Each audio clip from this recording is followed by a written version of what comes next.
So, kamusta po mga ka-Streetwise? Ako po si Takero Miyamoto at welcome po sa aking munting channel.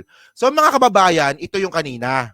Yung sinasabi po ng mga DDS, itong mga Duterte Engot supporter, DES pala, no? Itong mga Duterte Engot supporter, na nilangaw daw po yung rally po na naganap po kanina sa harap po ng Senado. At yung pinaka-agenda po talaga ng rally po kanina ay ito. Diba? Ikulong si Digong, ICC papasukin. 'Di ba? So ito po yung pinaka-hashtag natin, ICC papasukin. Okay?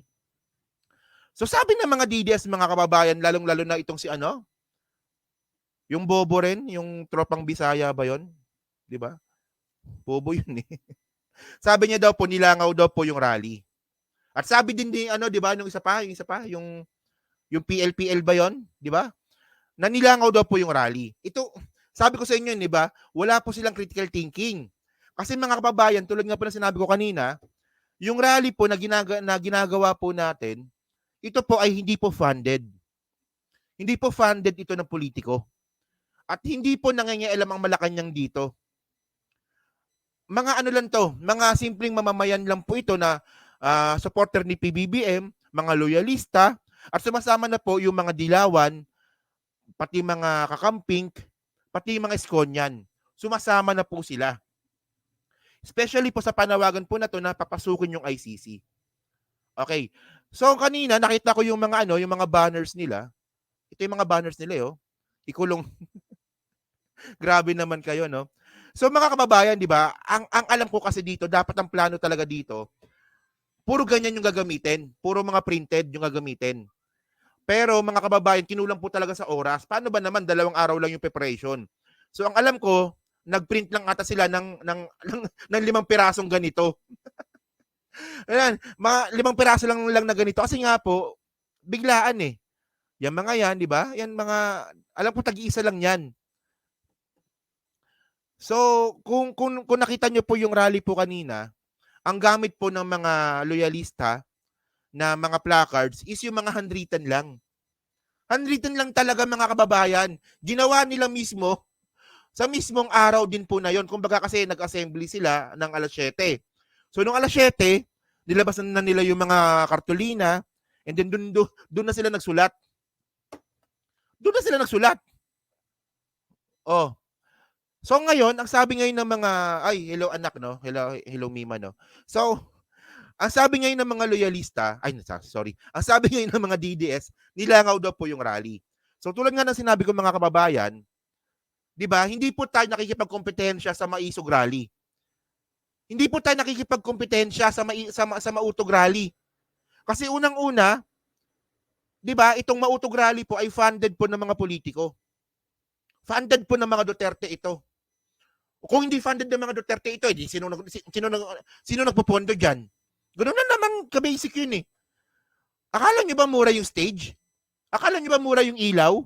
Akala niyo ba mura yung yung mga yung tang nito, yung mga speakers? Akala niyo ba mura 'yon? May pondo po 'yon. At yan nga po yung pinoproblema namin na ginagawan po namin ng paraan ngayon para po sa May 17 rally. Na maraming salamat kasi nga po maraming nagbibigay po ng tulong. So yun nga, mga kababayan, ayun pong pagkakaiba. Sila po is suportado ng mga politiko at suportado ni Digong, samantalang tayo po hindi. 'Di ba? Samantalang tayo hindi. So ngayon, ang sinasabi nila, tandaan niyo mga kababayan ha, itong rally po na to, yung rally po kanina, 2 days preparation lang po yan. 2 days preparation lang po yan. Pero ito po yung tao na pumunta. Okay? So ito, galing ito kay, baka ikapalit tayo ni Tropang Bisaya nito eh. Pero i-blurred ko na lang mamaya. So, sinimulan mula sa gate hanggang sa dulo. Tandaan nyo ha, 2 days preparation lang ito. Hindi po ito funded ng kung sino man na politiko. Tayo lang po ito. Pero tingnan nyo naman yung tao. Tingnan nyo yung tao ha. Ayan ha. So ayan yung simula. Lakihan natin. So, lakihan pa natin. Yan. So ito yung simula. Okay? So kung yan lang, ito pakita ko. Teka lang. Ayaw mag-post ha. Okay. So kung hanggang dito lang yung tao, pwede nila sabihin na nilangaw kung hanggang dun lang. Yun nga lang mga kababayan, hanggang dulo po yan. Tingnan nyo ha. Ulitin ko lang ng konti, no? So ayan, nandiyan yung mga vloggers, di ba? So ito yung sasakyan na ginamit ni, yung kulay itim, yung sasakyan ginamit ni Koy. Yung parang naging stage nga nila. Yan ha, ayan yung stage nila, yung sasakyan. Tapos ito pa, meron pa dito. Ayan. Ayan. Ayan. Oh. Teka lang, tuloy pa natin.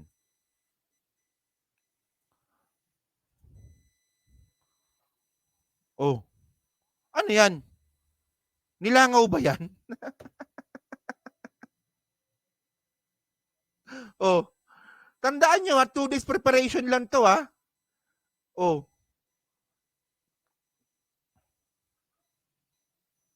O yun, di ba? So hindi na masama mga kababayan, sa 2 araw na preparasyon, ganyan na po yung pumunta. Oh. So, ewan ko lang, no? Syempre mga kababayan, natural lang po yan. Natural lang po yan, naasarin tayo. 'Di ba? Natural lang po yung naasarin tayo kasi tayo nga nangaasar nga tayo eh. 'Di ba? Yung pang-aasar naman natin totoo naman 'yon, 'di ba? Tayo nga tinatawag nga natin na yung mautog rally is nilalangaw, iniipis. Syempre natural na babawi sa atin 'yan. So okay lang 'yan. Okay lang 'yon. Pero ang medyo BS lang kasi dito mga kababayan, tulad nga na sinabi ko kanina, hindi po tayo nakikipagkompetensya sa maisog rally. Kasi hindi po tayo funded ng politiko. Tayo lang po 'yon.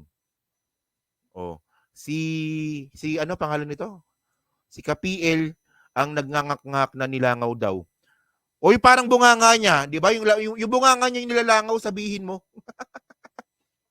So ngayon, no, medyo mahaba na yung video natin. So, sa hindi lang po nakapanood kanina. Okay. So ito yung nangyari kanina, no.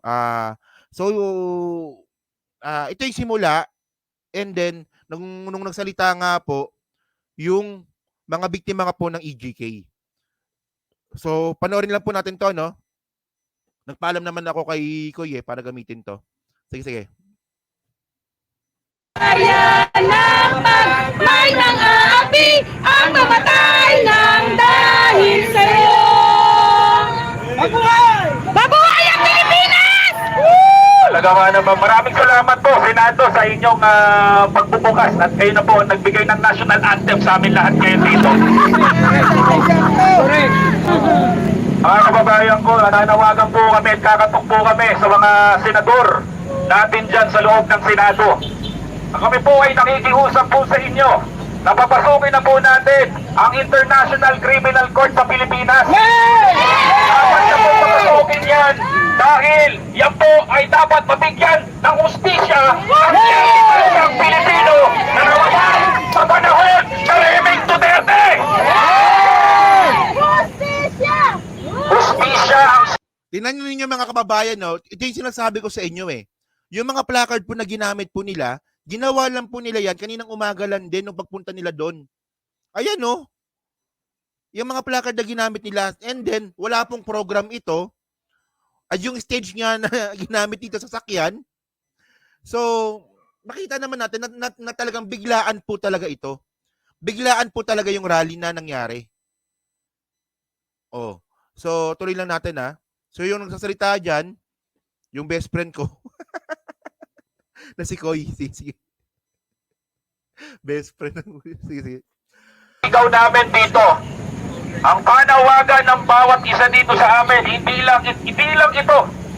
Ano pa po kung may makakabalik pang Duterte? Yes. Ano pa po kapag mayroon pang isang Duterte buupo? Wala na! Balda na ko, balda na sila. Ayun po mga kababayan ko, dito sa pagpupulong natin na to, dito sa pagtitipon natin na to, andi dito po yung mga totoong biktima ng extrajudicial killing ni Duterte. Yes! Kasama po natin sila. Magsasalita po sila.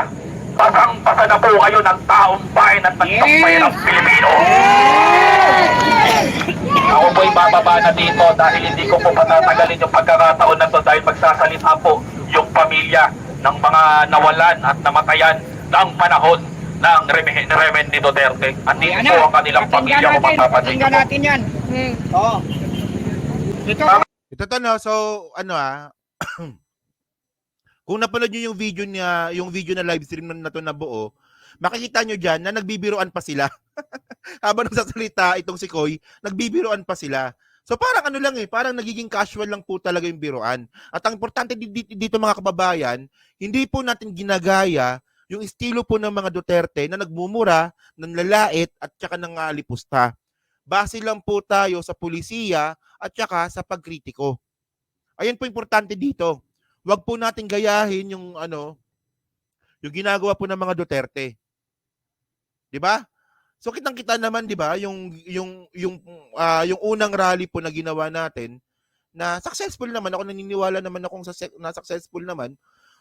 And then wala itong halong pagmumura, walang halong panlalait, base lang po sa mga pulisiya. So ngayon, continue natin dito na po magsasalita yung mga biktima po ng EGK, yung mga pamilya po na biktima po ng EGK. Sige. Salamat po sa lahat. Ako po si Biyahe Koy. Mabuhay lahat ng vlogger sa Pilipinas. Salamat tayo. Mabuhay ang mga loyalista. Magsasama-sama tayo sa bansang Pilipinas. Sama-sama tayong papangon muli mga kababayan ko sa bagong Pilipinas.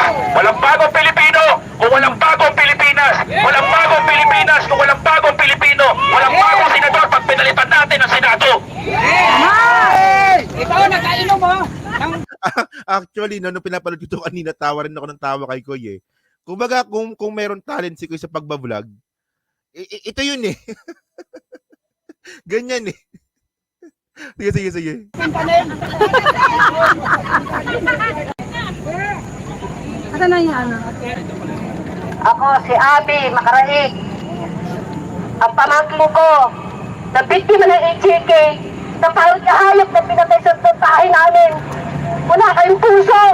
Dapat pagbayaran nyo to. Dapat pagbayaran nyo ang ICC para bigyan kami ng katarungan.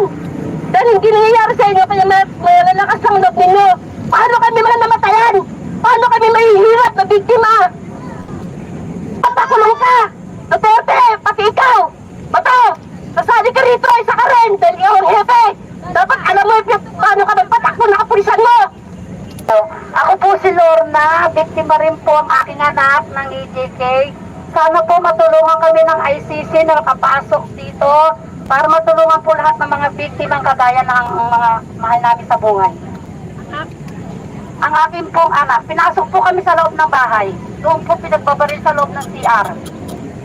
Ako po si Maria, taga-Tala.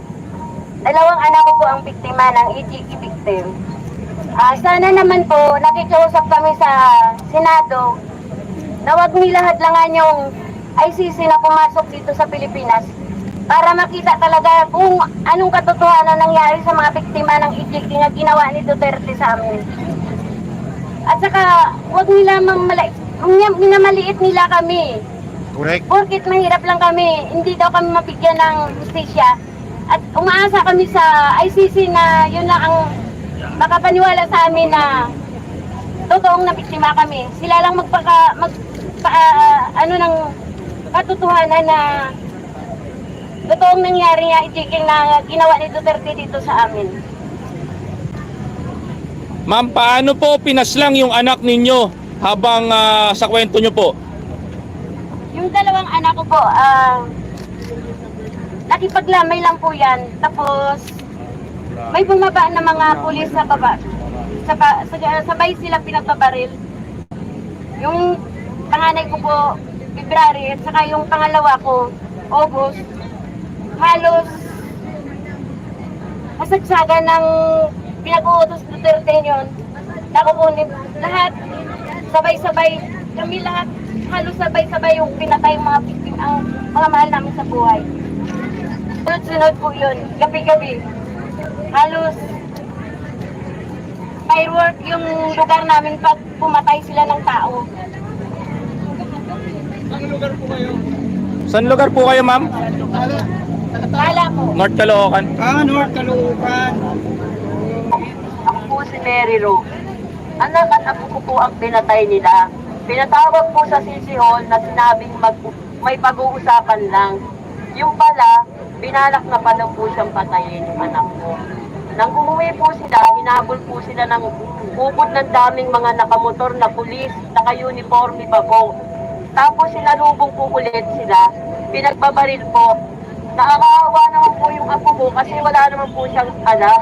Sinamahan lang po niya yung tatay niya na pinatawag ng pulis ng Caloocan. Paano po yung mga naiwan nilang anak na amin po ngayong pinag-aaral at pinaalagaan? Sana po mabigyan ng hustisya ang aming pamilya. Sana po makapasok ang ICC na aming inaasahan na tutulong sa aming mga biktima. Marami pong salamat. Yun lang po ang hinihiling ko, hustisya para sa aming mga minamahal sa buhay. Ano po ang pangalan ng apo mo? Si Rodi, Kami, kakatok po kami sa mga Tinanong kasi yung pangalan, iputulin natin. Ayokong ano yung pangalan. Sige.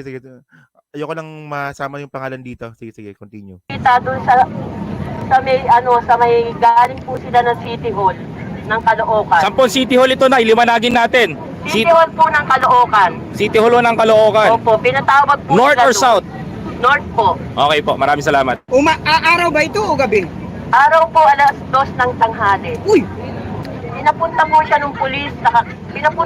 ng pulis, inimbitahan siya, ang sabi may pag-uusapan daw sila. Dinagdala pa po siya ng shabu na halagang 200, meron daw po silang operation. Yung po pala ay yung anak ko yung operation nila. Dahil nung pong namatay ang anak ko at apo ko, na pinuntahan po namin na nakabulagta, nang dinukot po ng mga pulis yung bulsa, nakita ko po lumabas yung shabu na ipinadala sa kanya. Naisip ko po na yun po pala siya po pala ang victim, ang sinasabi nilang operation. Ang akala ko lang po, totoo po kakausapin lang siya ng pulis na tumawag sa kanya. Kilala ko po yung pulis na tumawag sa kanya. So, ibig sabihin ay planted na pala yun. Opo, dahil po tinawag po siya ng pulis kinulit-kulit po siyang pumunta doon sa City Hall para daw po mag-usap. Alpa yung anak niya, Alpa. Yung po pala, hindi na po pala sila makakauwi. Dalawa po silang pinatay. Yung pong apo ko, wala namang alam yun. Nagpahatid lang po yung tatay niya sa kanya sa City Hall dahil ayaw pong mag-commute. Ayun po, pati po yung apo ko nadamay, na kasalukuyan nag-aaral. So, hindi pa yun nabigyan ng hustisya hanggang ngayon? Hindi po. O kaya iniintay natin yung ICC na Opo, yung ICC. Nay, one last question, Nay. Pwedeng inaasahan namin ang ICC lang. Ano po ang panawagan niyo sa Senado? Oh, yes, nga. Palawagan ko po sa Senado, sana po papasukin nyo ang ICC dito para po makatulong sa amin. Kasi sila lang po ang inaasahan namin, tutulong sa amin. Malaki pa po rin ang tiwala namin sa inyo na matutulungan nyo rin po kami sa mga hinihingiling naming katarungan. Ako po si Marla Luisa. Isa rin po akong biktima, ang aking pong asawa. Kaya po ako nandito para isang guni ko kay Bob Pampangkin. Pindutin mo lang, pindutin. Isang guni ko po sa ating presidente na bigyan ng papasukin po natin yung ICC para mabigyan ng katarungan ang aming nawala sa buhay. Na mabigyan ng hustisya. Bumibili lang po ng kape yung asawa ko nang siya ipinatay. Anong pangalan ng asawa niyo? Huwag niyo tanongin yung pangalan. Ewan ko lang. So, ito mga kababayan, no? So, okay. So, actually, kasi mga kababayan, no? Isipin nyo lang mga streetwise. Bago tayo magtapos, no? Nasabihan po ako na magkakaroon po ng rally dyan po sa Senate Biyernes ng hapon. Biyernes ng hapon. Sinabihan ako ni Mami Peng, Mami, Takero, may rallying gagawin. Biglaan. So, sabi ko, hindi ako makakapunta. Sabi ko, sa 17 sure ako, pero dito hindi ako makakapunta. So, and then, pagkatapos nun, bilang tumawag na naman si Mami Peng na, ay, Takero, di ba may contact ka kay Trillanes? Sabi sa akin. Baka magawan ng paraan na makapunta yung mga biktima nga ng EGK nung panahon nga ni Digong. So, isipin nyo lang mga kababayan, di ba? Sa tingin nyo ba, ganun ba kadali na, ay, kayong biktima ng EGK, punta kayong rally? Hindi ganun kadali yun. So, medyo, dumaan talaga ito sa butas ng karayong para sila po ma-invite. So, maraming salamat po talaga sa doon po sa tao na tumulong po sa amin, 'di ba? Especially sa Magdalo, 'di ba? Ang alam ko. So ang importante kasi dito mga kababayan, no. Kung ko-connect natin 'tong pangyayari kasi parang ngayon ko lang kasi naisip na kung ko-connect natin 'tong pangyayari po na 'to na na-invite niya itong mga biktima po ng EGK at yung naging tulay nga po dito is yung grupo nga po ni Trillanes. So, naniniwala ako na talagang may contact talaga si Trillanes diyan nga po sa ICC. So ganun especially itong grupo din po nila Trillanes din po yung tumulong para makapag-file din po ng kaso sa mga biktima. So kaya ako naniniwala talaga ako na malapit-lapit na po talaga mahuli itong si Digong. Malapit na rin po talaga na lumabas po yung arrest warrant ni Digong base na rin po sa sinabi po ni Trillanes. So kaya nga po talaga porsigido itong mga Duterte sa kanilang mga maisog rally, desidido sila sa kanilang ginagawa para pabagsakin si PBBM. Kasi nga po mga kababayan, ang ending kasi nito, kapag si Sara Duterte ang maging presidente at napababa nila si PBBM, goodbye ICC po ang Pilipinas. Walang pakialam ang mga Duterte, kahit na masira po tayo sa relasyon natin sa international, di ba? Sa international community, wala silang pakialam doon, basta ang importante, maprotektahan nila ang sarili nila sa ICC. Yon. So thank you mga kababayan, no. So thank you po sa inyo may nagpapabati kay Marvin Mangsal. Yan, okay. So yun mga kababayan, no. So abangan po natin kung kailan po makukulong si Digong. So yan. So maraming salamat po, no. So kita na lang ulit tayo mamaya. So diyan po sa 1,600 po na nanonood. So hindi pa po nakakapag-like, palike na lang po ng video po na to. Diyan po sa Team Replays. Sorry. Ano masabi nyo nga po dito ako naniniwala ko successful yung rally na nangyari kanina. Agree ba kayo doon? Na successful kanina? Tandaan nyo 2 days preparation lang yon. Pero nakapag-invite po tayo ng at least 1,000 po na mga loyalista at mga PBBM supporter. Nakagawa po tayo ng mga placards, mga 5 piraso lang yan. And then itong mga loyalista din po is gumawa po ng mga placards gamit po yung kartulina at Crayola. At nakapag-invite po tayo ng mga biktima po ng EGK. So ako naniniwala ako, in 2 days preparation, successful po yung rally. So paano pa kaya sa May 17?